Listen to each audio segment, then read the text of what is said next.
Ассаламу алейкум, урматтуу мекендештер. Сиздерге акыркы жумада Сауд Арабия падышачылыгынан Кыргызстанга барып келген ири компаниялардын иштеринин жыйынтыгы боюнча маалымат берип коеюн. Эң оболу жакшы кабар.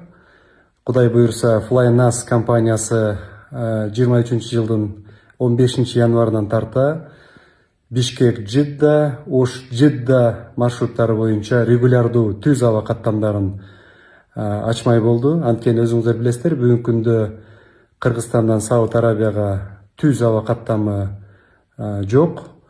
Чартердик рейстер учуп атат. Бул үчүнчү өлкөлөр аркылуу учуп атат. Ошондуктан бул бир топ кыйынчылыкты жаратат. Ушул түз аба каттамдар учуп баштаса, Кудай буюрса, мен ойлойм, элибизге, соодагерлерге, бизнес өкүлдөрүнө жана мамлекеттик тармакта иштеген кызматкерлерге дагы ушул өлкөгө келип кетүүгө жакшы мүмкүнчүлүк түзүлөт. Андан сырткары энергетика тармагында дагы бир топ долбоорлор сунушталды.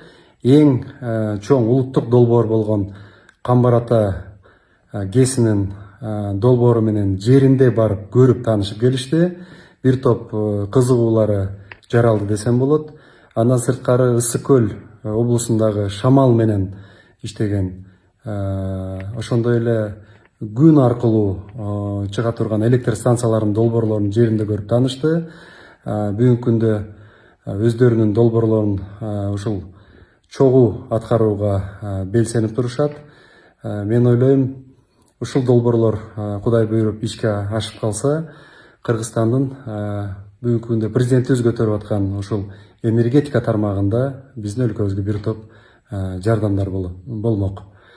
И болот деп ишенемин.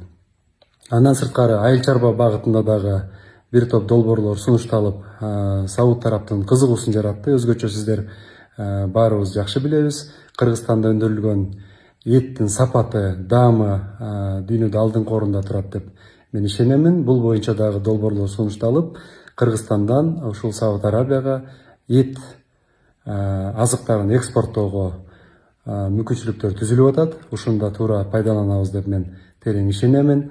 Андан сырткары туризм багытында, медицина тармагында жана башка тармактарда сүйлөшүүлөр B2B жана башка багытта өткөрүлдү.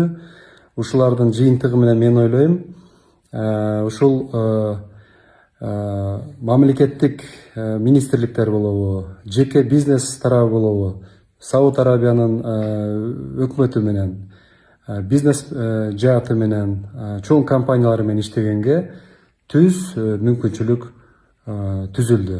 Ушулардын жыйынтыгы менен Кудай буйрса, президентибиздин иш сапарынын алкагында бир топ келишимдерге, меморандумдарга кол коебуз деген үмүттөмүн.